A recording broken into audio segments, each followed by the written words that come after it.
Hey everyone, hope you're doing great. Welcome back to my channel. In today's video, we'll dive into what if Mirko found Deku first. Smash that subscribe button, and be sure to peek at the description below. Let's begin. The koi fish in the school pond were oblivious to the cruelty of the world above the surface. They swam in lazy, golden circles, their mouths opening and closing with a rhythmic, mindless peace. Izuku Midoriya envied them. He stood by the railing, his knuckles white as he gripped the rusted metal, staring down at the water. Floating among the fish was a notebook, Hero Analysis for the Future, Volume 13. It was scorched, the cover marred by explosion burns, the pages soaking up the murky water like a sponge. The fish nibbled at the edges of his dreams. If you want to be a hero that badly, there's a quick way to do it. Take a swan dive off the roof and pray for a quirk in your next life. Katsuki Bakugo's voice didn't just echo in Izuku's head, it ricocheted, bouncing off the walls of his skull until he felt a physical throb behind his eyes. It was a violent suggestion, delivered with the casual arrogance of a king dismissing a peasant. But what hurt more than the violence was the laughter of the lackeys that had followed it. Izuku fished the notebook out of the pond. It dripped slime and algae. He tried to wipe it off on his Gakurin uniform, but it only smeared the charcoal burns into the fabric. Stupid Kaken, Izuku whispered, his voice cracking. If I actually jumped, that would be instigation of suicide. You couldn't get into UA with that on your record. He muttered the logic like a shield, trying to bury the hurt under layers of legal technicalities and school regulations. If he could analyze the situation, he didn't have to feel it. That was his quirk, wasn't it? Not pyrokinesis, not super strength. Just an endless, murmuring stream of consciousness that annoyed everyone around him. He began the walk home. It was a route he could navigate blindfolded, which was good, because his vision was blurred with unshed tears. He took the long way, avoiding the main streets where happy couples and groups of friends walked. He stuck to the side roads, the alleys, the places where the shadows of the buildings stretched long and thin like prison bars. He felt hollow. Usually, after a beating or a verbal dressing down, he could bounce back by watching a debut video of MT Lady or Kamui Woods. He could distract himself with stats. But today felt final. The words "pray for a quirk in your next life" felt like a heavy stone settled in his gut. Is he right? The thought was a traitor, whispering in his ear. I'm 14. The diagnosis came 10 years ago. The extra toe joint. The pinky toe. The biological dead end. Maybe I am just a ghost haunting a world of Superman. He turned into the underpass. It was a shortcut, a tunnel that ran beneath the highway. The air inside was cool and smelled of damp concrete and stagnant water. The acoustics were strange here. His footsteps echoed loudly, a rhythmic scuff-scuff against the pavement. Izuku clutched the damp notebook to his chest. I just want to save people, he whispered to the dark. Is that so wrong? The shadows shifted. At first, Izuku thought it was just a cloud passing over the sun outside, dimming the light at the tunnel's exit. But then came the sound. A wet, gurgling noise. Like a drain backing up. A medium-sized skinsuit. The voice was liquid, deep, and vibrating with malice. Izuku froze. His survival instincts, buried under years of trauma and hesitation, screamed at him to run. His legs, however, felt like lead. He turned slowly. Rising from the manhole cover behind him was a nightmare. A towering mass of sludge, a sentient oil slick with manic, bulging eyes and a maw full of yellowed, fluid teeth. You'll do nicely, the villain hissed, the sludge surging forward like a tidal wave. Hide me, kid! Izuku didn't even have time to scream. The impact was cold and heavy. The sludge slammed into him, wrapping around his ankles, his waist, his chest. It forced its way into his nose and mouth, tasting of sewage and toxic waste. Izuku thrashed, dropping his notebook. His hands clawed at the fluid, but it was like trying to grip water. His fingers passed harmlessly through the villain's body. Don't struggle, the villain cooed, the voice vibrating directly against Izuku's ear canal. It'll only hurt for about 45 seconds. Then it'll all be over. I'm dying. The realization was clinical. Panic flared, hot and white, but beneath it was that analytical voice again. Suffocation. Obstruction of the airway. Fluid filling the lungs. Villain type, emitter/transformation hybrid? No, mutant. Body is fluid. Physical attacks ineffective. His vision began to spot with black dots. He kicked his legs, his shoes scraping uselessly against the pavement. Nobody knows I'm here. Nobody is coming. Swan dive. Maybe Kaken was getting his wish early. No roof required. Just a lonely death in a dirty tunnel, killed by a villain whose name he'd never know. You're my hero, kid, the villain laughed, the sound wet and gross. Thanks to you, I gave him the slip. Even the symbol of peace can't find me in the sewers. All Might? Izuku's heart gave a painful throb. All Might was chasing him. I'm the reason he got away? Tears pricked at the corners of his eyes, mixing with the sludge.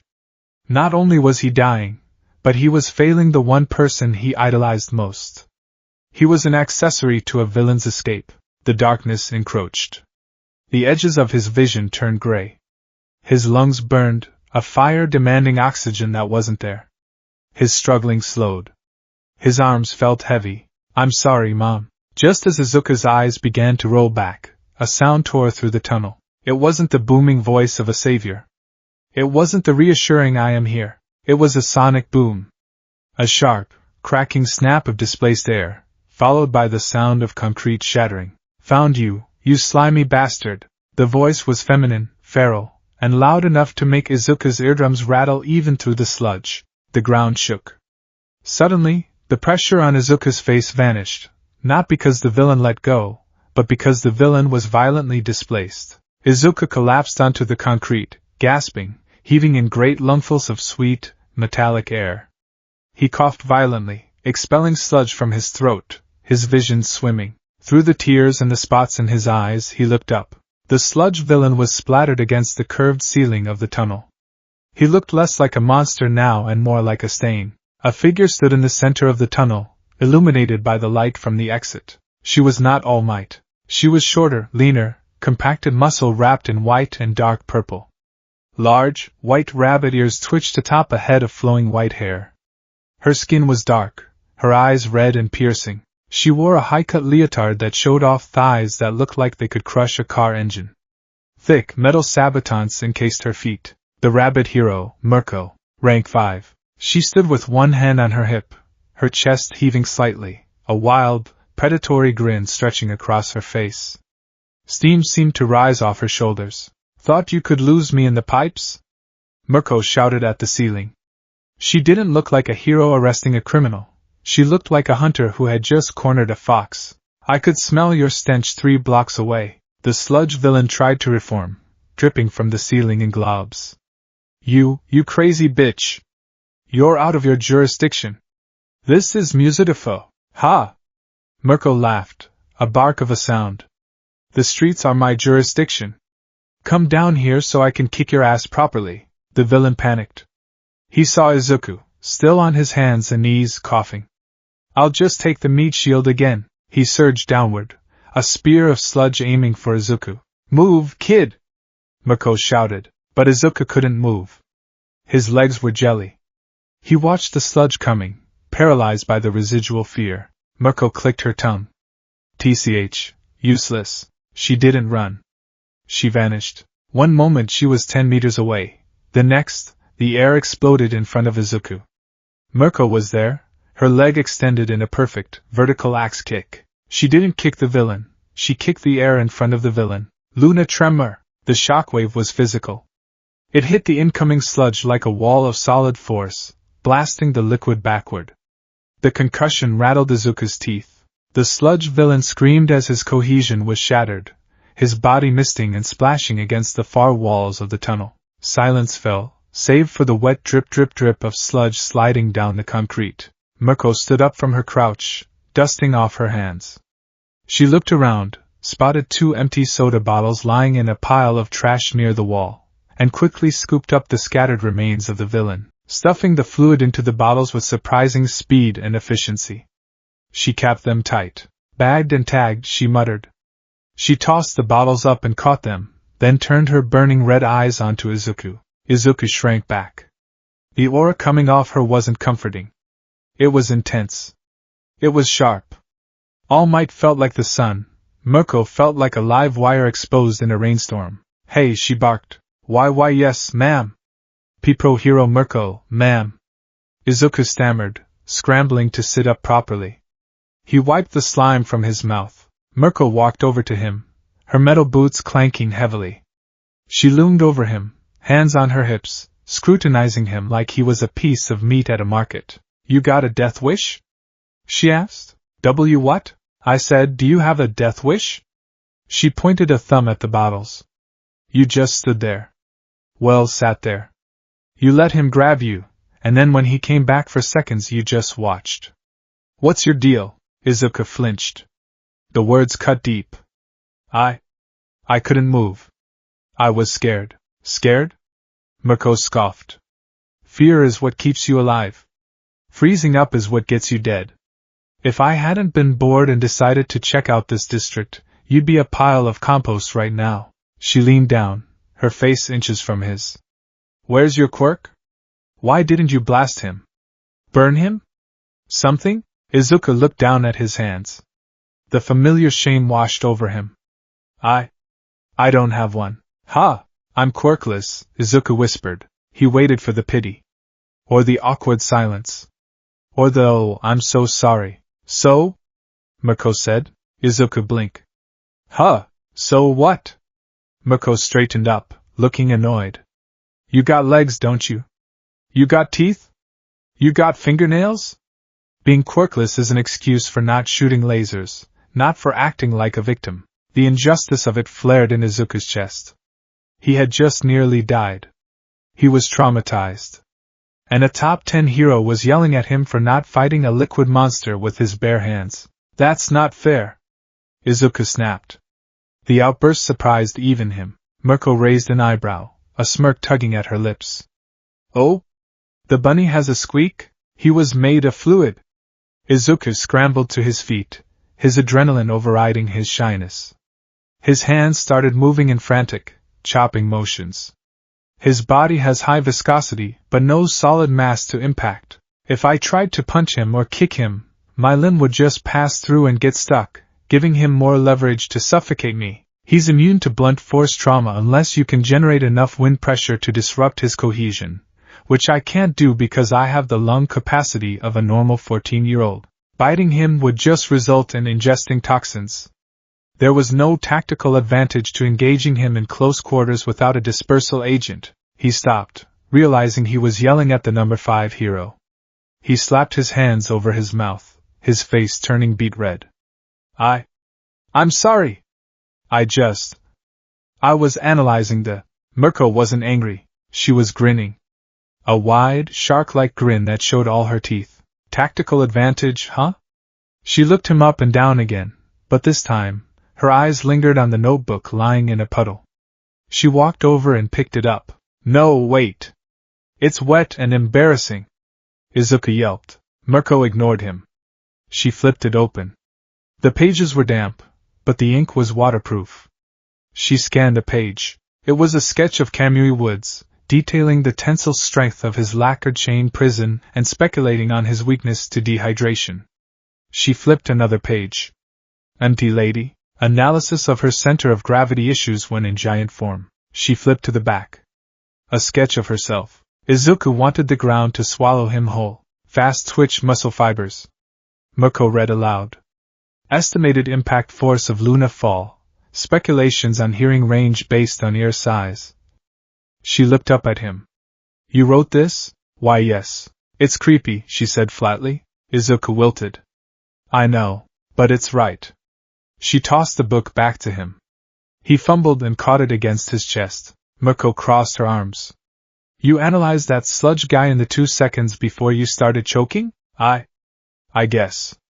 It's a habit. And you knew you couldn't beat him. Statistically, no. Survival rate was near 0 without external intervention. Wrong, Mirko said. Izuku blinked. The math. Screw the math. Mirko stepped closer, poking a stiff finger into Izuku's chest. You said you couldn't punch him because you'd get stuck. So don't punch him. You noticed his eyes? Teeth? Those were solid. You gouge an eye, he flinches. You rip at the mouth, he pulls back. You don't fight to win a boxing match, kid. You fight to survive. You cause enough pain that he decides you aren't worth the meal. Izuku stared at her.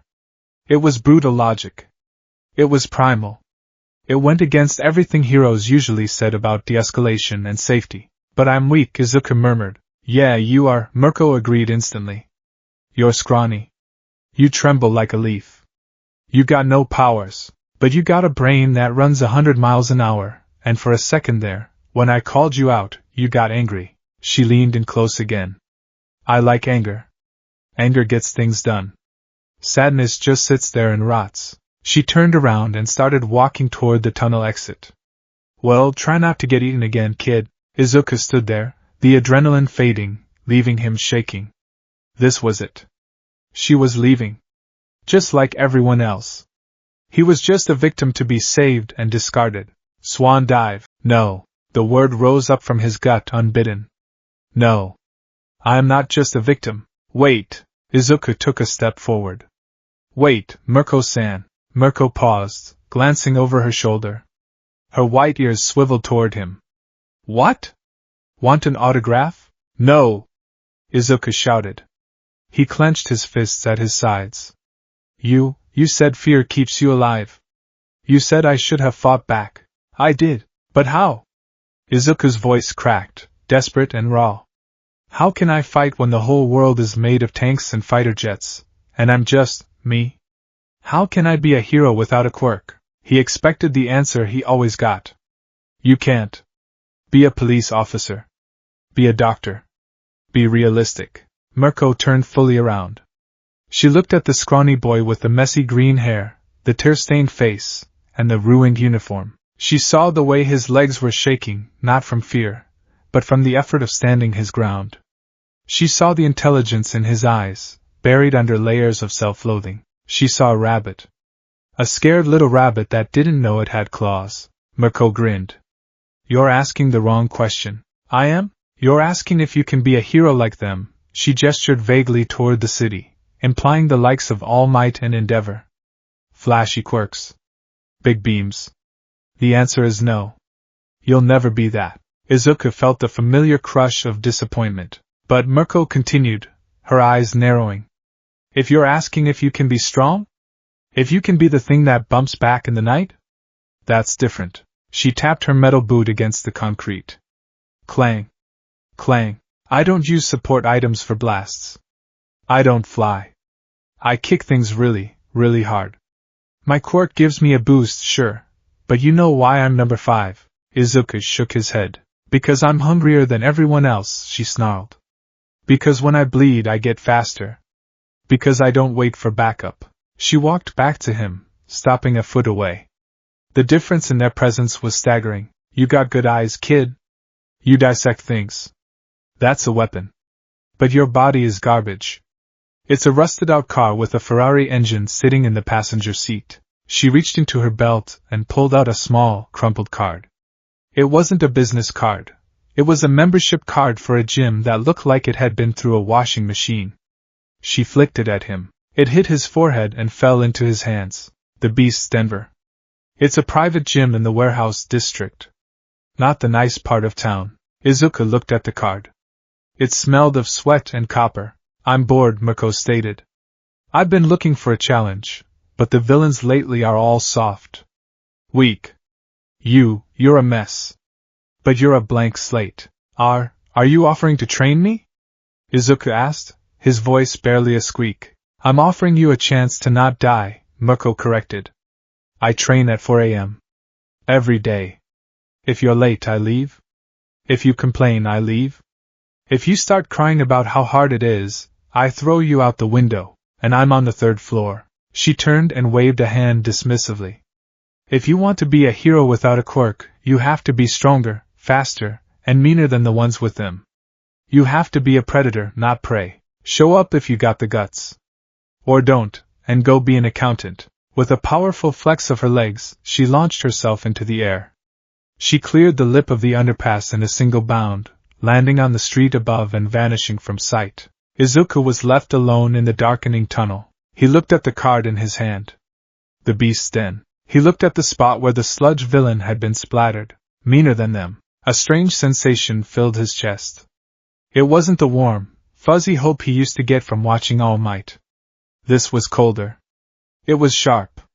It felt like swallowing a jagged rock. It sat heavy in his stomach, grounding him. He wasn't okay. He was terrified. But for the first time in his life, someone hadn't told him to give up. She had told him to get up. The walk home was a blur. Izuku's mind was racing so fast he felt dizzy. He analyzed Mirko's gait, her muscle density, the physics of her jump. He analyzed his own body, his weak arms, his lack of stamina. He entered his apartment quietly. Izuku? Is that you? His mother's voice came from the kitchen. Inko Midoriya. She was the kindest person he knew, and looking at her now, with her worried eyes and gentle demeanor, Izuku felt a pang of guilt. Hey Mom, he called out, toeing off his red shoes. Inko hurried into the hallway, wiping her hands on an apron. You're late. I was getting worried. And oh my goodness! Your uniform! What happened? She rushed over, fretting at the slime stains on his collar and the soot marks on his shoulders. I tripped, Izuku lied. It was a practiced lie. And I dropped my notebook in a puddle. A car splashed me. Oh, Izuku, Inko sighed, her shoulders slumping. She reached out and smoothed his hair. You have to be more careful. Go get cleaned up, dinner is almost ready. I made katsudon. His favorite. Usually, this would cheer him up. Thanks, Mom, he said. He went to his room and closed the door. He didn't turn on the light. The glow from the street lamps outside filtered through the window, illuminating his shrine to All Might. Posters. Action figures. Limited edition bedsheets. The symbol of peace smiled down at him from every angle. Everything is fine. Why? Because I am here. Izuku stood in the center of the room, surrounded by the man who had been his entire world. He thought about the tunnel. About the fear. About the fact that All Might hadn't been there. If Mirko hadn't come. He walked over to his desk and placed the damp notebook down. Next to it, he placed the crumpled gym card. He looked at his reflection in the window. He looked small. Weak. The eyes of a victim. Pray, he whispered. He stripped off his ruined uniform. He looked at his arms in the mirror. No definition. Pale. He tried to flex. Nothing happened. You're a rusted-out car. He looked at the clock. 6:30 p.m. He sat down at his computer. Usually, he would check the hero forums. He would look for news on the sludge villain. Instead, he typed into the search bar, Mirko. Fighting style. Training regimen. The results were sparse on training, but plentiful on combat footage. He watched a video of her fighting a villain team in Fukuoka. She moved like a blur. She used the environment. She bounced off walls. She didn't block. She dodged and countered with overwhelming force. She fought like she enjoyed it. Izuku pulled up a fresh notebook. He picked up a pen. Subject, Rumi Yusujiyama, Mirko. Quirk, rabbit. Style, high-speed acrobatics/kick-heavy Muay Thai hybrid. Core philosophy, aggression/mobility. He wrote for hours. He analyzed her torque. He estimated her calorie intake. He broke down the biomechanics of her Luna super moves. By the time he stopped, it was midnight. His hand cramped. He looked at the clock. If he slept now, he could get 3.5 hours of sleep before he had to get up to run to the warehouse district by 4 a.m. He lay down in his bed, surrounded by All Might's smiling face. But when he closed his eyes, he didn't see the symbol of peace. He saw red eyes and a feral grin. Show up if you got the guts. Izuku stared at the ceiling. His heart was hammering against his ribs, a frantic, rabbit-like rhythm. I'm not an accountant, he whispered to the dark. 3:30 a.m. The alarm didn't even have a chance to ring. Izuku hit the button the second the minute hand clicked over. He had been awake for 20 minutes, staring at the device. The world outside was dark and silent. The city of Muzurifa slept. Even the heroes were mostly quiet, save for the night patrol. Izuku dressed in his P uniform. It was loose on his frame. He slipped on his red sneakers. They were worn out, offering little support. I'll need better shoes, his mind supplied. Impact absorption, ankle support. He crept out of the apartment, avoiding the creaky floorboard in the hallway so he wouldn't wake his mother. He grabbed a protein bar from the pantry, something he had read on a fitness forum, and let himself out. The air was cold. It bit at his cheeks. The warehouse district was 5 miles away. I have to run, Izuku muttered. If I walk, I'll be late. He started to jog. His breathing was ragged within the first mile. His chest burned. His legs felt heavy. He wasn't athletic. He was a nerd who spent his life in a chair. Why am I doing this? The doubt crept in with every step. She's going to laugh at me. She's going to send me home. This is stupid. I'm quirkless. But he kept moving. Because the alternative was the bridge. The alternative was accepting that Kaken was right. He pushed through the pain. He focused on the rhythm of his feet. Left, right, left, right. He arrived at the warehouse district at 3:58 a.m. He was drenched in sweat, gasping for air, clutching his knees. The building on the card was a converted shipping warehouse. It was ugly. The corrugated metal was rusted. The windows were barred. A sign above the door read the Beast's DN in spray paint. Izuku checked his watch. 3:59 a.m. He walked to the heavy metal door. He hesitated. His hand hovered over the handle. This is the threshold, he thought. Once I open this, nothing is the same. He pushed the door open. The smell hit him first. Stale sweat, chalk, iron, and rubber. The lights were buzzing, fluorescent tubes that cast a harsh, clinical glow over the space. The gym was massive. There were no treadmills with TV screens. There were no juice bars. There were squat racks loaded with terrifying amounts of weight. There were climbing ropes that went up to the shadowy rafters. There were heavy bags that looked like they were filled with concrete. There was a sparring ring in the center, the canvas stained with dark splotches that looked suspiciously like dried blood. And in the center of the room, doing handstand push-ups on a single finger, was Mirko. She was wearing a black sports bra and compression shorts. Her muscles rippled with every movement. She didn't look like a hero. She looked like a weapon being forged. Izuku stood in the doorway, panting. Mirko stopped. She flipped onto her feet with casual grace. She didn't look winded. She checked the digital clock on the wall. 4:05 a.m. She turned to Izuku. Her red eyes narrowed. You're 5 seconds late, she said. Izuku swallowed, his throat dry. The door was heavy. Mirko stared at him. The silence stretched, agonizingly long. Izuku braced himself for the rejection. Get out. Go home. Then she smirked. Clock's fast, she lied. You're on time. She walked over to a rack and grabbed a medicine ball. It looked heavy. She tossed it at him. Izuku yelped and caught it. The weight nearly pulled him to the floor. It was 20 pounds. That's your baby now, Mirko said, walking toward the mats. If you drop it, you do 50 burpees. If you put it down, you go home. What do I do with it? Izuku strained, hugging the ball to his chest. Mirko stopped and looked back at him. Her grin was terrifying. It was the grin of the predator who had just found a new plaything. We're going to play tag, she said. I'm going to try to kick you. You're going to try not to get kicked. If you get hit, it's going to hurt. Wait, what? Izuku's eyes widened. Just like that? No warm-up? No stretching? Running here was your warm-up. Mirko crouched low, her leg muscles bunching up like coiled springs. Welcome to the food chain, Deku. She used the name on his notebook. But the way she said it didn't sound like useless.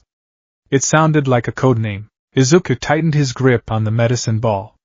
He widened his stance, mimicking the drawings he had made in his notebook. He was terrified. He was exhausted. He was out of his mind. Come get me!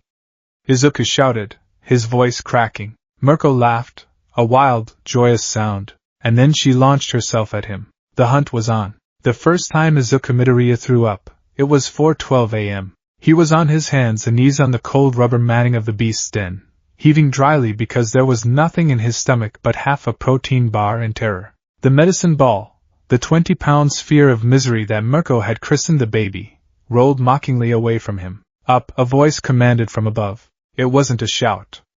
It was a flat, bored instruction. Izuku wiped a string of saliva from his chin and looked up.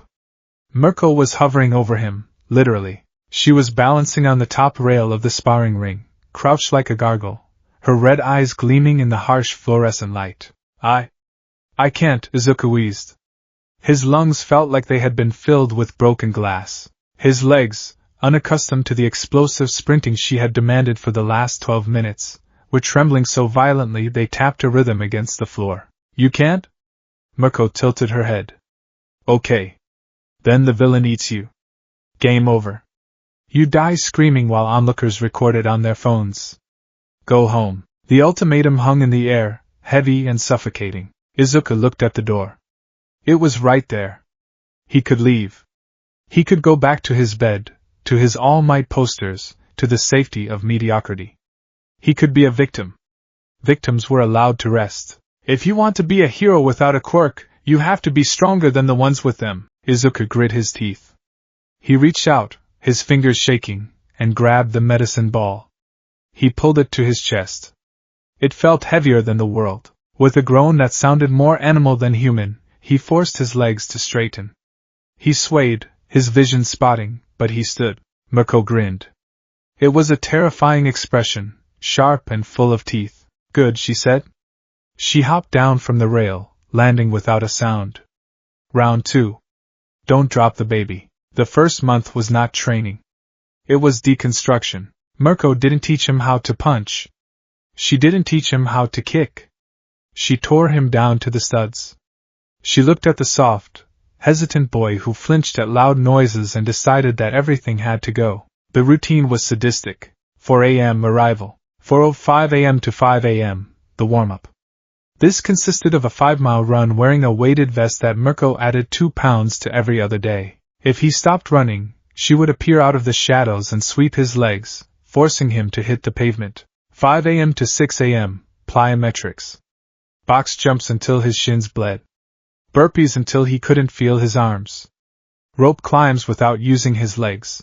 6:30 a.m., he would stumble home, shower, eat the monstrous breakfast Mirko had prescribed, 6 eggs, spinach, oats, and a protein shake that tasted like chalk, and go to school. School became a haze.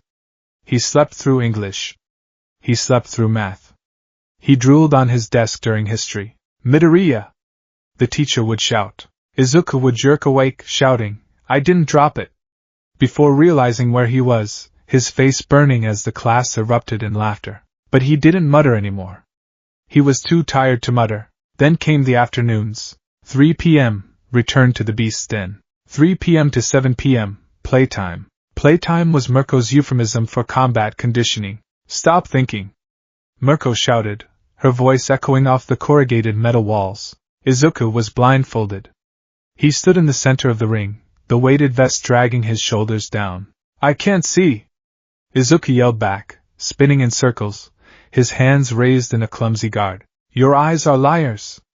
Mirko's voice came from everywhere and nowhere. She was bouncing off the ropes, moving so fast the air currents buffeted Izuku's skin. You look at a villain, you see a scary monster, you freeze. You tried to calculate his height, his weight, his quirk type. By the time you do the math, he's already ripped your throat out. Whoosh! Something displaced the air to his left. Izuku flinched away, but too late. A stiff finger jabbed into his ribs, finding the gap between the muscles. Dead, Mirko whispered in his ear. Izuku yelped and swung a wild haymaker. He hit nothing but air. Too slow. Too wide, she taunted from the other side of the ring. You're trying to predict me. You can't predict chaos, kid. You have to feel it. That doesn't make scientific sense. Izuku argued, frustration bubbling up. Everything follows a trajectory. If I can calculate the velocity, thwack. A medicine ball hit him in the back of the head. Not hard enough to concuss, but hard enough to send him sprawling face first onto the canvas. Science doesn't care about your feelings, Mirko said, standing over him. And neither do villains. Get up. Izuku pushed himself up. He ripped the blindfold off. How am I supposed to fight if I don't analyze? That's all I have. I'm not you. I don't have super instincts. Mirko stopped. She walked over to him, her expression unreadable. She grabbed his chin, forcing him to look her in the eye. You have a brain, she said, her voice unusually quiet. A big, nerdy, overactive brain. That's your weapon. But right now, it's your anchor. You're using it to hesitate. You need to use it to cheat. Cheat? Honor is for dead people, Mirko said, releasing him. We don't have quirks, Deku. Well, I do, but you get my point. We are prey animals. Rabbits. Do rabbits fight fair against wolves? No. They bite the nose. They kick the groin. They run into a hole and collapse the tunnel. You need to stop analyzing the enemy's stats and start analyzing the environment. Where's the exit? What can I throw? How do I break his knees so he can't chase me? She pointed to his head. Shift the processing power. Stop asking can I win, and start asking how do I hurt him? Now, put the blindfold back on. By month 3, the physical changes began to show. It wasn't the bulky, aesthetic muscle of All Might. Izuku didn't have the frame for that. He was building something denser. Rope-like muscle that clung to his bones. His neck thickened. His forearms grew vascular. His hands were a mess of calluses and scars. His knuckles were permanently swollen. Inko Midoriya noticed. One evening, over dinner, a mountain of boiled chicken and broccoli, she reached out and touched his hand. Izuku, she said softly. Your hands. Izuku froze, fork halfway to his mouth. He looked at his scarred knuckles. Oh. It's just from the gym equipment. The bars are rough. Inko looked at him. She saw the dark circles under his eyes that never seemed to go away. She saw the way he winced when he sat down because his quads were on fire. She saw the bandages peeking out from under his sleeves. She wanted to tell him to stop. She wanted to wrap him in bubble wrap and keep him safe in his room. The world was too big, too scary, and her son was so fragile. But then he looked up at her. His eyes were different. The timid, watery look was gone. In its place was a quiet, smoldering intensity. It was the look of someone who had stared into a furnace and decided not to blink. I'm okay, Mom, he said. And for the first time in years, his voice didn't waver. I'm really okay. I'm getting stronger. Inko swallowed the lump in her throat. She remembered the doctor's office. He has no quirk. She remembered her own apology. I'm sorry, Izuku, she realized, with a sudden pang of clarity, that she had been apologizing for his existence. She had been mourning him while he was still alive. Okay, Inko whispered. She stood up and walked to the fridge. Do you need more chicken? I think that rabbit woman has you on a very high-protein diet. Izuku smiled. It was a small, tired, genuine smile. Yeah. Thanks, Mom. Month 5, the shift to shoot style. The beast's den was freezing in the winter, but inside, the air was hot with sweat. Stop punching! Mirko roared. She swept Izuku's legs again. He hit the mat hard, the breath leaving him in a whoosh. It's instinct. Izuku gasped, rolling to his feet. It's a bad instinct. Mirko paced around him. Look at your arms, Deku. Look at them. Izuku looked. They were muscular, yes, but short. His reach was terrible. You have the reach of a T-Rex, Mirko insulted him. If you try to box a guy with a mutation quirk, or someone like Endeavor, you'll get your arms ripped off before you even land a jab. Your arms are for balance. They are for grappling. They are for keeping your guard up. She slapped her own thigh. It made a sound like a gunshot. These are your cannons. Legs have 3 times the muscle mass of arms. They have longer reach. And you. She pointed at him. You have a natural tendency to overthink your footing. So use it. Use my footing? You're always analyzing the floor, Mirko noted. I see you looking. Is it slippery? Is it concrete? Use that. Connect to the ground. Generate torque. She adopted a stance. It wasn't a traditional martial arts stance. It was low, knees bent deep, hands loose by her face. It was the stance of a sprinter in the blocks, ready to explode. We are going to rebuild you from the ground up, she said. I'm going to teach you how to move like a pinball. You're going to bounce. You're going to spin. You're going to hit them with the heel of your foot so hard their ancestors feel it. The training shifted. No more bench press. Now it was weighted squats. Lunges. Sled pushes. Mirko taught him capoeira for flow. She taught him taekwondo for snapping power. She taught him Muay Thai for the clinch. But mostly, she taught him how to run up walls. Physics, Deku! She shouted as he failed to scale the vertical wall of the warehouse for the 10th time. Momentum. Don't run at the wall, run through the wall. Friction is your friend. Izuku wiped blood from his nose. He glared at the wall. He muttered. Velocity needed is approximately 18 kilometers per hour. Angle of incidence. If I drive the heel. He backed up. He exploded forward. He didn't think about All Might. He didn't think about punching the sky. He thought about a piston. He hit the wall, 1 foot 2 feet 3. He grabbed the ledge of the second floor railing. He hung there, panting, looking down. Mirko was grinning. She gave him a slow, mocking applause. Not bad, grasshopper. Now do a backflip off the rail and kick the heavy bag on the way down. Are you insane? Do it, or I cut your lunch rations in half. Izuku did it. He missed the bag, landed awkwardly, and sprained his ankle. Mirko made him ice it for 20 minutes, then made him do crunches until he couldn't laugh without crying. Month 8. The confrontation. Aldera Junior High was a gray place. To Izuku, it felt like a waiting room for the rest of his life. He walked down the hallway, his backpack slung over one shoulder. His uniform was straining at the seams. He had grown 2 inches, and his shoulders had broadened significantly. He walked with a slight limp. Yesterday had been shin conditioning day, which involved kicking a wooden post wrapped in hemp rope. Deku. The voice was low, crackling with small explosions. Izuku stopped. He didn't flinch. He didn't hunch his shoulders. He just stopped and turned. Katsuki Bakugo stood there, flanked by his 2 lackeys. But something was off.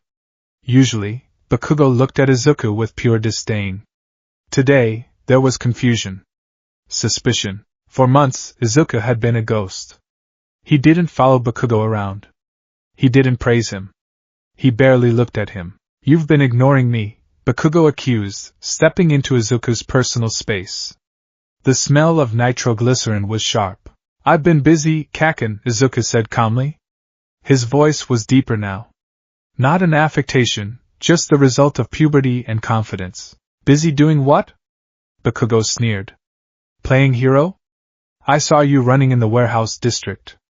You look like a homeless person, the lackeys snickered. Just training, Izuku said. He checked the clock on the wall. I have to go. He turned to leave. Bakugo's hand shot out. He grabbed Izuku's shoulder, his palm heating up. Don't walk away from me, you damn nerd. In the past, Izuku would have frozen. He would have stammered an apology. This time, instinct took over. The rabbit logic. Threat detected. Right hand. Heat source. Grip on left trapezius. Center of gravity shifted forward. Before Bakugo could detonate a blast, Izuku moved. He didn't attack. He simply vanished from under the hand. He dropped his weight, bending his knees in a deep squat, twisting his hips. Bakugo's hand slipped off his shoulder. In the same motion, Izuku pivoted, stepping to the side and behind Bakugo. It was a basic evasion maneuver Mirko used to get behind bulky villains. Bakugo stumbled forward, his explosion popping harmlessly in the air where Izuku's shoulder had been a millisecond ago. The hallway went silent. Bakugo spun around, eyes wide, teeth bared. You! Izuku stood 5 feet away. He wasn't in a fighting stance. That would be illegal. But his posture was alert. His hands were open, relaxed at his sides. His feet were spaced perfectly for stability, and his eyes. He looked at Bakugo not with fear, and not with admiration. He looked at him the way a mechanic looks at a malfunctioning engine. He was dissecting him. Right hook is wide. Left side exposed. Knee joint vulnerable. I don't want to fight you, Kaken, Izuku said. It's a waste of energy. A waste? Bakugo screamed, sparks flying. You think you're better than me? No, Izuku said simply. You have an amazing quirk. You're talented. But, he thought of Mirko. He thought of the bruises. He thought of the feeling of his own blood in his mouth, and the sound of his own bones stressing under weight. He thought of the sheer, unadulterated will it took to survive a single night in the beast's den. "You've never really been hit, have you?" Bakugo froze. The question was so absurd, so insulting, that his brain short-circuited for a second. "What? You've never fought someone who wasn't scared of you," Izuku clarified. "You've never had to fight for your life." Izuku adjusted his backpack strap. "See you at the entrance exam, Kaken." He walked away. Bakugo stood there, smoke curling from his palms, shaking with a rage he couldn't articulate. But beneath the rage, for the first time in his life, there was a flicker of doubt. Month 10, the night before. The beach was clean.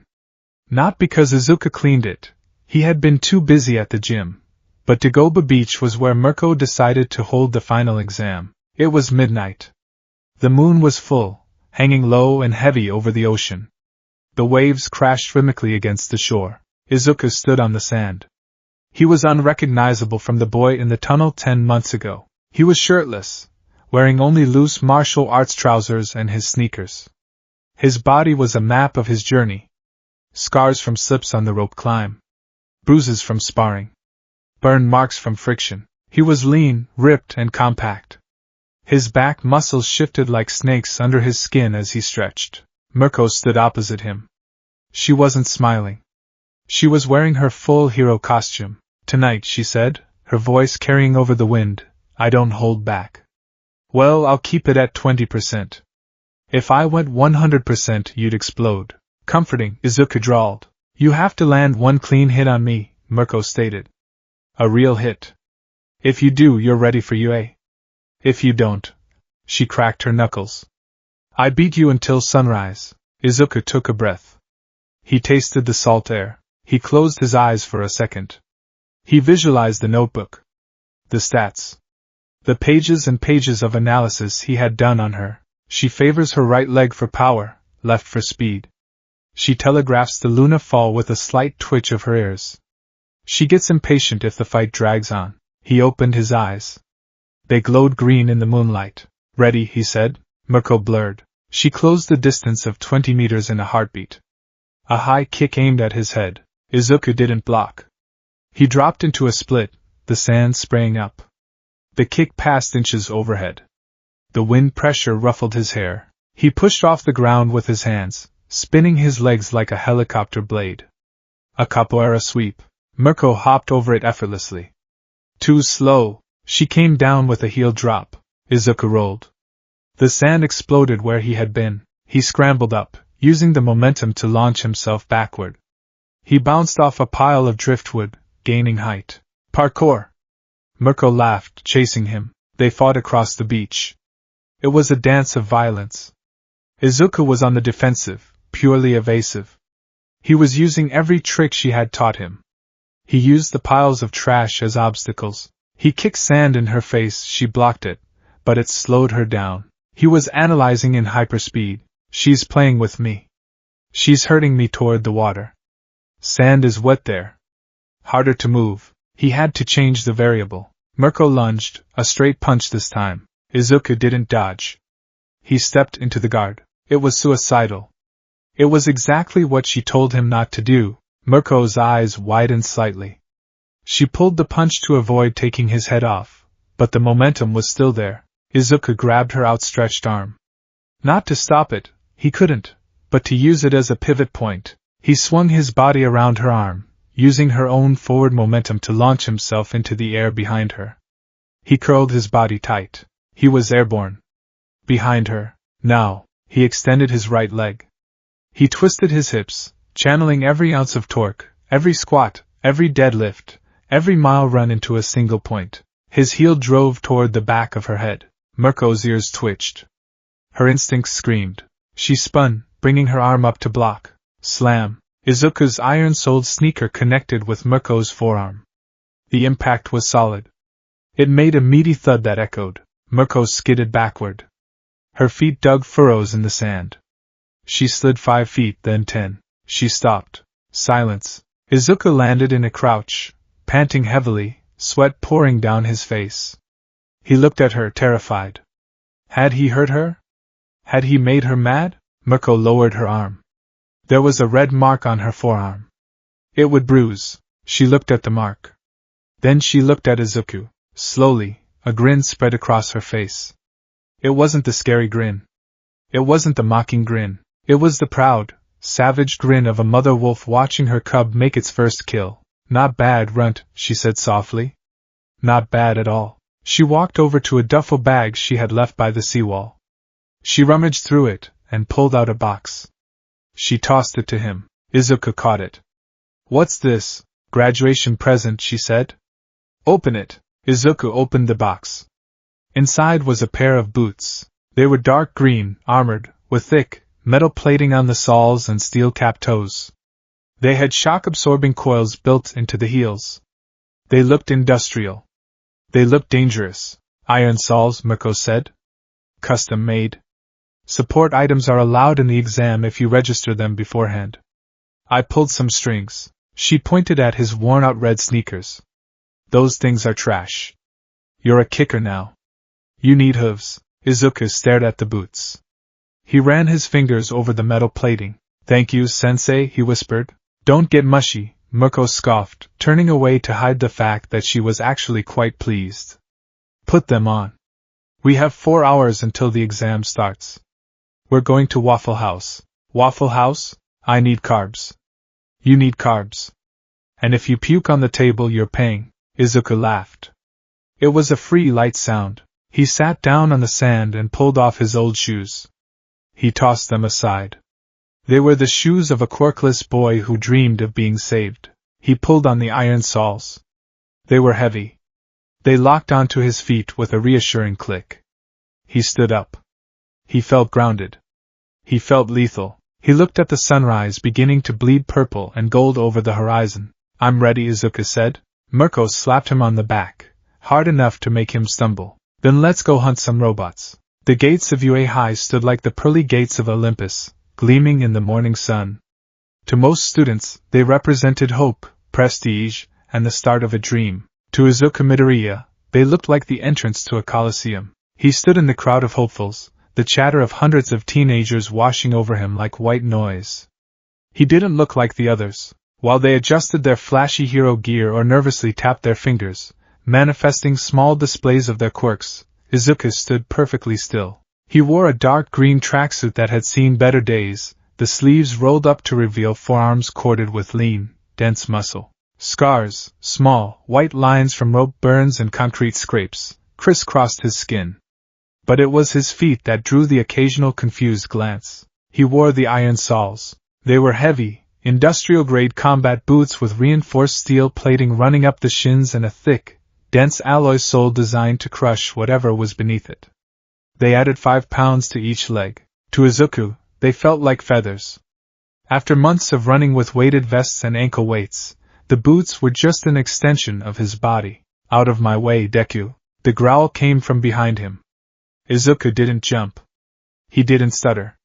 He simply shifted his weight, rotating his torso to let Katsuki Bakugo pass. Good luck, Kaken, Izuku said. His voice was calm, lacking the tremble that used to define his existence. Bakugo paused. He looked at Izuku, really looked at him. He saw the boots.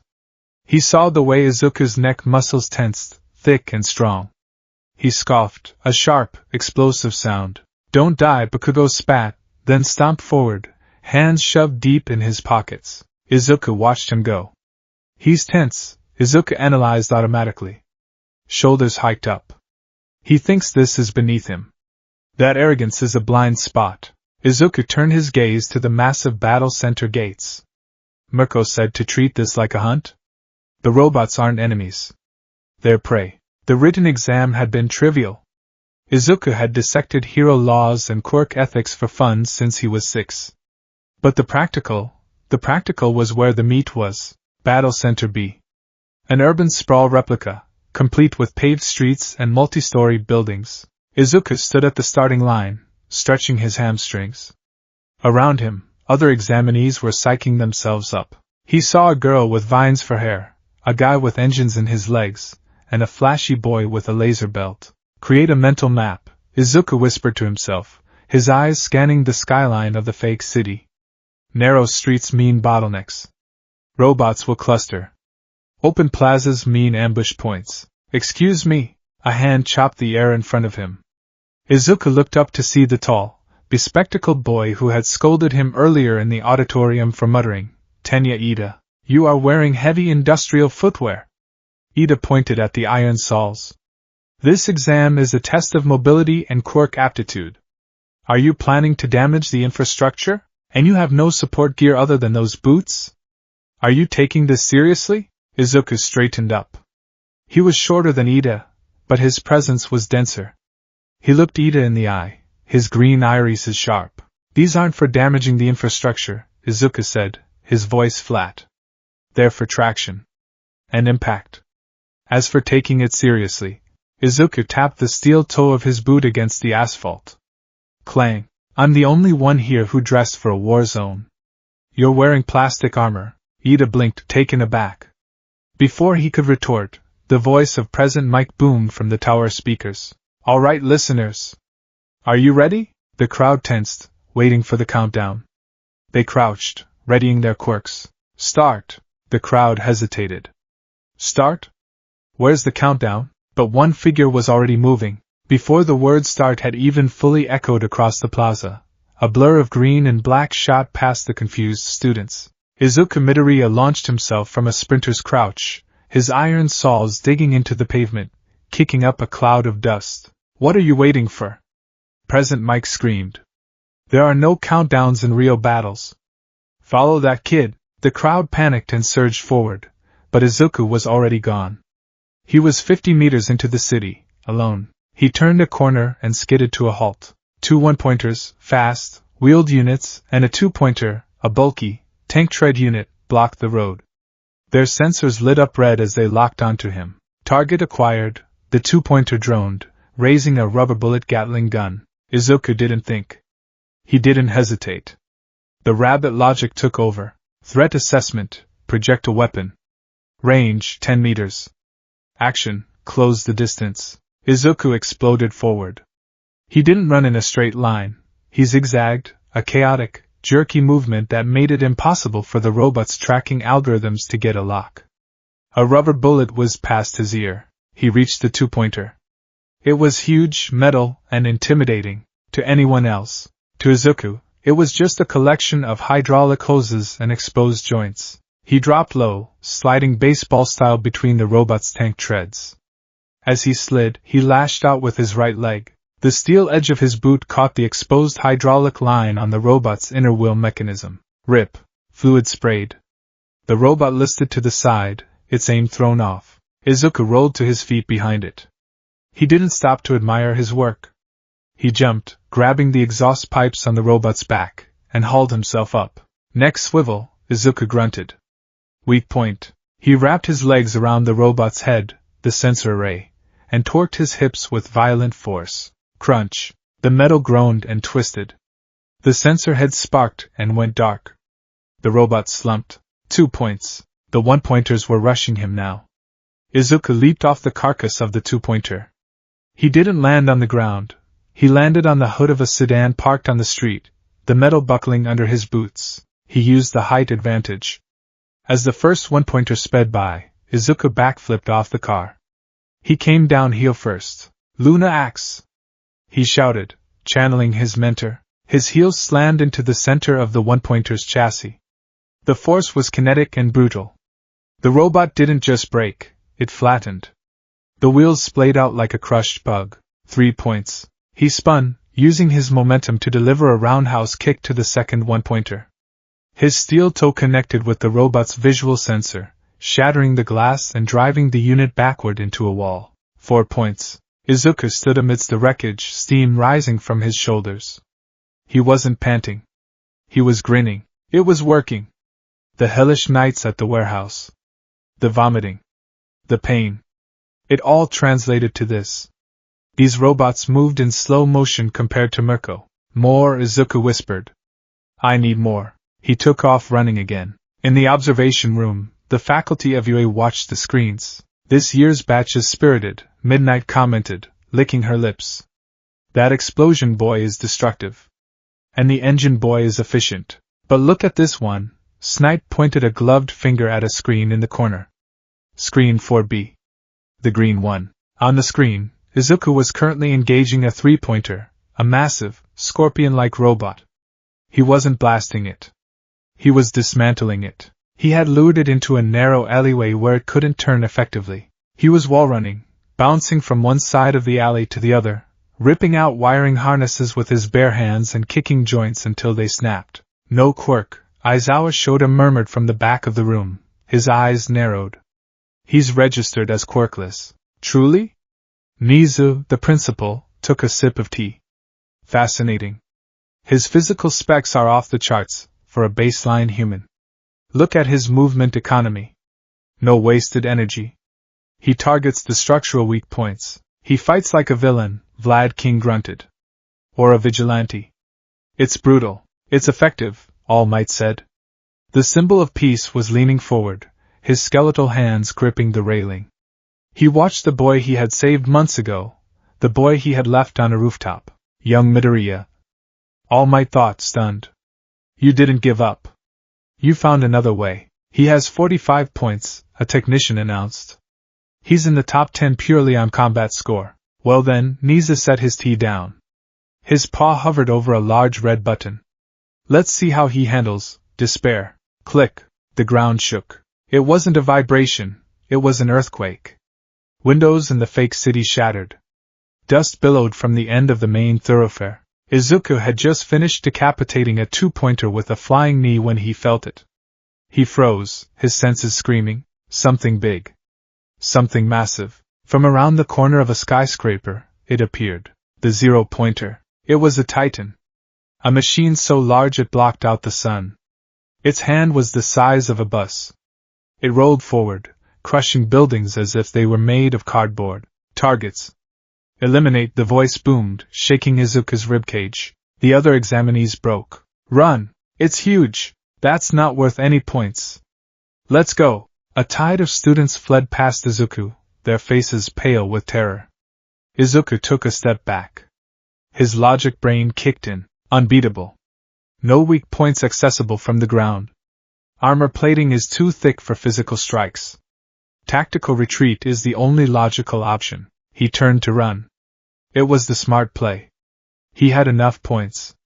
He was safe. Oh wow! The cry was faint, buried under the sound of crumbling masonry and fleeing students.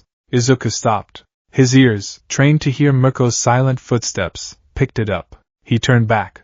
In the middle of the street, directly in the path of the zero-pointer, a girl was trapped. It was the nice girl with the gravity quirk. She was pinned under a slab of concrete, her face twisted in pain. The zero-pointer was looming over her.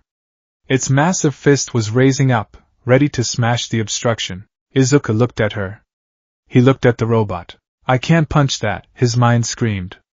I don't have one for all. I don't have super strength. If I hit that robot, my leg will shatter. But his body was already moving. Honor is for dead people. Use the environment. Cheat, Mirko's voice roared in his head. Izuku sprinted. Not away from the danger, but toward it. He reached Uraraka. She looked up at him, eyes teary. Run, get away. Izuku ignored her. He grabbed the slab of concrete pinning her leg. He pulled.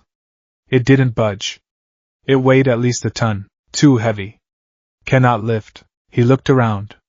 Analyze. Analyze. His eyes landed on the wreckage of the two-pointer he had destroyed earlier. A long, jagged piece of steel reinforcement bar, thick as his arm, was protruding from the rubble. A lever. Cover your face. Izuku roared at Uraraka. He grabbed the steel bar. He jammed one end under the concrete slab and shoved a chunk of debris under the bar to act as a fulcrum. Give me a lever long enough. Izuku slammed his shoulder into the high end of the bar.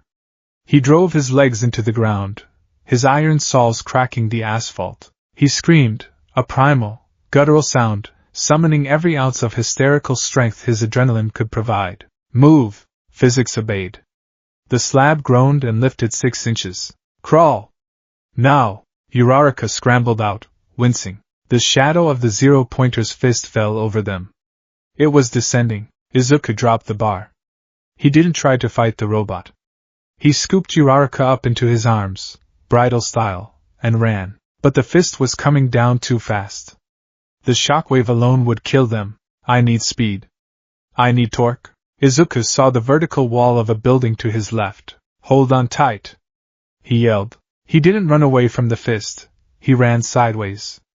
He hit the wall of the building, his iron saws finding purchase. He ran up the wall, defying gravity for 3 steps, then pushed off with explosive force, launching himself and Uraraka laterally through the air just as the zero-pointer's fist slammed into the ground where they had been standing. Boom! The impact sent a wave of dust and debris flying.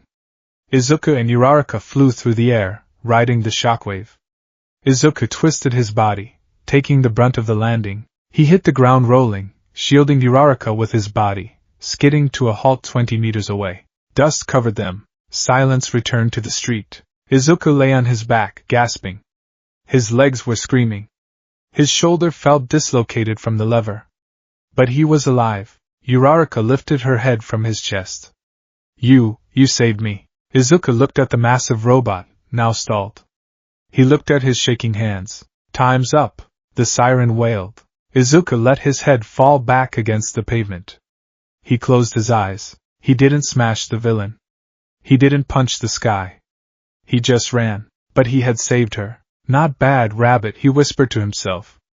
Not bad. The acceptance letter came, but it lacked the dramatic flair Izuku had expected in his childhood dreams. There was no All Might hologram shouting I am here, because All Might was a teacher now, and apparently, he had forgotten to record the message for the general education/quirkless applicants. Or maybe the system just glitched. Instead, it was a simple holographic projection of Principal Niza. Mr. Midoriya, the mouse bear thing chirped. You scored 48 villain points. A respectable score. However, UA is a hero's school. And heroes save people. Your rescue of Miss Uraraka granted you 40 rescue points. Total, 88. Welcome to the hero course, Class 1A. Inko Midoriya had fainted. Izuku had just sat there, staring at the hologram, gripping the arms of his chair until the wood creaked. He made it. April arrived with a shower of cherry blossoms. Izuku stood before the door to Class 1A. It was huge, tall enough for a giant. He adjusted his tie. It felt like a noose. This is it. The lion's den. He took a breath, checked his posture, shoulders back, chin down, and opened the door. The noise hit him instantly. Remove your feet from the desk. It is disrespectful to the upperclassmen. Ha! Shut up, Four Eyes. This desk is just a stepping stone for me, Izuku sighed. Of course. Tenya Ida and Katsuki Bakugo were already at it. Bakugo spotted Izuku first. His eyes narrowed. He didn't scream. He just stared, a low growl rumbling in his throat. Since the confrontation in the hallway months ago, Bakugo had been quieter. Watching, waiting for the other shoe to drop. Oh! It's the curly-haired boy. Izuku turned to see Ochako Uraraka beaming at him. She looked healed up. You got in! She cheered, clapping her hands. I was hoping you would. That move you did with the wall run? That was amazing! My name's Uraraka Ochako. Midoriya Izuku, he nodded politely. Glad you're okay. If you're here to make friends, you can pack up and leave. The voice came from the floor. The class froze. Lying in the doorway, wrapped in a yellow sleeping bag like a metamorphic caterpillar, was a man who looked like he hadn't slept since the pre-quirk era. He unzipped the bag and stood up, revealing a disheveled black outfit and a capture scarf. It took you 8 seconds to quiet down, the man said, checking a stopwatch. Time is limited. You lack rationality. I'm your homeroom teacher, Aizawa Shota. Eraserhead, Izuku's mind supplied instantly. Underground hero. Quirk, erasure. Fighting style, capture and subdual. Logic-driven. Dangerous. Aizawa reached into his sleeping bag and pulled out a stack of blue gym uniforms. Put these on. Meet me on the field. We're doing a quirk apprehension test. A test? Uraraka gasped. But what about the entrance ceremony? The guidance counselor meeting? Aizawa turned, his hair falling over his face. If you want to be a hero, you don't have time for such leisurely events. UA is known for its freestyle traditions. That applies to the teachers as well. He looked directly at Izuku. His eyes were dark, devoid of warmth. Softball throw. Standing long jump. 50-meter dash. Endurance run. Grip strength. Upper body lift. Toe touch. Sit-ups. You did these in middle school, right?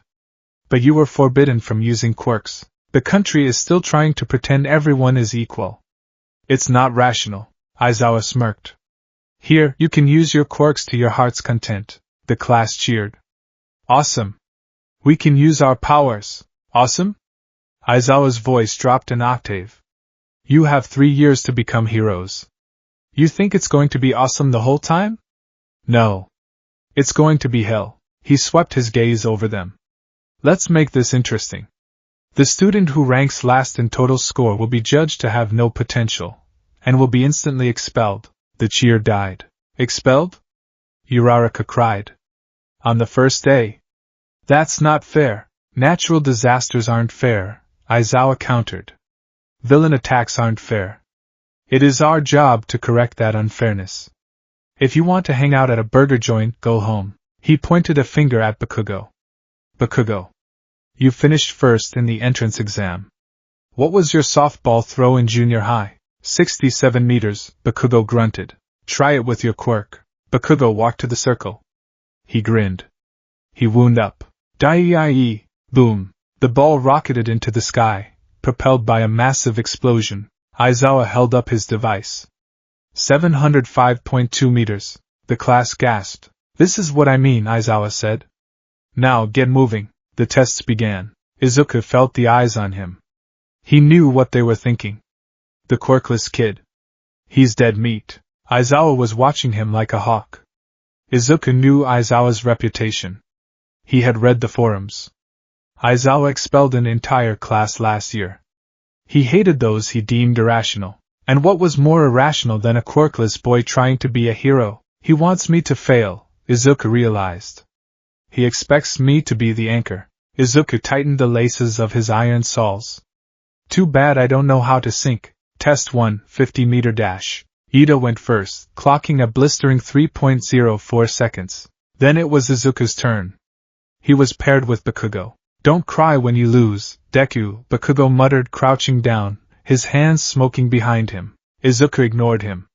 He got into the starting blocks. He didn't use a standard track stance. He used the rabbit launch, a stance Mirko taught him. Low, weight forward, fingers digging into the tartan track. Start. Bang. Bakugo exploded forward, using his blasts as propulsion, but Izuku didn't lag. He exploded physically. His leg muscles, conditioned by thousands of burpees and weighted squats, fired like pistons. He drove his feet into the ground with such force that he actually dented the track. He wasn't flying. He was sprinting, his arms pumped. His breathing was rhythmic. Bakugo crossed the line at 4.13 seconds. Izuku crossed at 5.02 seconds. The class stared. 5.02 seconds. For a human with no speed quirk. That was Olympic level. He's fast, Azuritsuyu croaked. Bakugo looked at the timer, then at Izuku. He clicked his tongue. TCH. Still slow. But his eyes betrayed his shock. Without the blasts, Bakugo would have lost. Aizawa noted the time. He didn't smile. Test 2, grip strength. Mizo Shoji, 540 kilograms. Izuku, 90 kilograms. It wasn't superhuman, but it was triple the average for his size. He crushed the device until the plastic creaked. Test 3, standing long jump. Bakugo flew across the sandbox using explosions. Aoyama used his laser. Izuku stood at the line. He visualized the warehouse wall. Trajectory. Explosive hip extension. He swung his arms. He jumped. He cleared the sandbox entirely. Whoa! Kirishima yelled. That guy has springs in his legs. It's just physical conditioning, Yaoyorozu Momo observed, her eyes narrowing. But the level of density required for that output. He must train insanely hard. Finally, the ball throw. This was the hurdle. This was where quirks shone. Uraraka stepped up and touched the ball. She threw it. It floated up, and up, and didn't come down. Infinity, Aizawa showed the device. The class cheered again. Midoriya, Aizawa called. The cheering stopped. The tension returned. Izuku walked to the circle. He picked up the ball. It felt light. He stood in the center. He knew he couldn't throw it 700 meters. He couldn't defy physics, but I can maximize physics. He took a deep breath. He widened his stance. He wound up, his body coiling like a whip. He was about to channel the kinetic chain Mirko had drilled into him. Ankles to knees to hips to torso to shoulder to arm. He threw. But just as his arm snapped forward, a wave of weakness washed over him. The explosive power in his muscles vanished. He felt normal. Weak. The ball plopped onto the grass. 46 meters, the robot announced. Izuku blinked. What? He looked at his hands. They felt heavy. He looked up. Aizawa stood there. His hair was floating, defying gravity. His eyes glowed an eerie red. His scarf was floating around him like serpents. I erased your quirk, Aizawa said coldly. Izuku stared at him. What? Don't play dumb. Aizawa walked closer. The entrance exam. You moved with superhuman speed. You destroyed robots with impacts that defy baseline physiology. But just now, nothing. What is it? An enhancement type? One that requires charge time? Aizawa got into Izuku's face. The judges were impressed by your rescue. But I saw a reckless child. You can't control your power. You're a liability. I erased it, Aizawa repeated, his eyes burning. That usually makes people weak. The class watched in silence. Bakugo was grinning. Finally. He's getting exposed. Izuku looked at Aizawa. He looked at the red eyes. And then, slowly, Izuku smiled. It wasn't a nice smile. It was the smile of someone who had just realized the opponent made a fatal calculation error. You erased it? Izuku asked calmly. Yes. That's weird, Izuku said, tilting his head. Because I don't have a quirk. Aizawa blinked. His hair fell down. His eyes turned back to black. What? I'm quirkless, Izuku said, loud enough for the class to hear. Check my file. I have the extra toe joint. I have the diagnosis. I have 0 quirk factor. Aizawa stiffened. He hadn't checked the file thoroughly. He had seen the footage, assumed it was a strength enhancer, and made a judgment call. Then the speed? The jumps? Aizawa asked, his voice losing its edge. Training, Izuku said. Just training. He walked back to the circle. He picked up the ball again. You're blinking for no reason, sensei. My eyes are just dry now. Aizawa stepped back, stunned. The logic of the situation had flipped. If the boy had no quirk, then his performance wasn't reckless use of power. It was pure, refined skill. Izuku stood in the circle. He thinks I'm useless without a crutch. I'll show him. Izuku planted his left leg, the iron sole digging into the dirt. He visualized the ball as a grenade. He visualized the air as water. He spun. It wasn't a baseball throw. It was a discus technique. He used the centrifugal force. He torqued his hips so hard his spine popped. Rabbit. He released the ball at the apex of the spin. Fire! The ball screamed through the air. It didn't have an explosion behind it. It didn't have 0 gravity. It just had pure, unadulterated kinetic energy. It flew. It arced. It landed. Aizawa looked at the device. He stared at it for a long second. He turned the screen to the class. 72.4 meters. It wasn't 700. It wasn't infinity. But for a quirkless throw? It was monstrous. It was better than some of the students with minor strength quirks. Izuku stood in the circle, rubbing his shoulder. He looked at Aizawa. I don't have a quirk to rely on, sensei, Izuku said, his voice hard. So I don't have a limit to erase. Can I finish the other tests now? Aizawa looked at the boy. He saw the fire in the green eyes. He saw the defiance. And beneath it all, he saw something he respected above all else: logic. The boy had analyzed his own lack of power, and compensated with pure efficiency. Aizawa's creepy grin returned. Go ahead, Aizawa said. The sun was setting as the results were tallied. Izuku stood by Uraraka and Ida. He was exhausted. His muscles ached. Aizawa projected the hologram. 1. Momo Yaoyorozu. 2. Shoto Todoroki. 3. Katsuki Bakugo. 10. Izuku Midoriya. 20. Minoru Mineta. Izuku let out a breath he didn't know he was holding. 10th. Middle of the pack.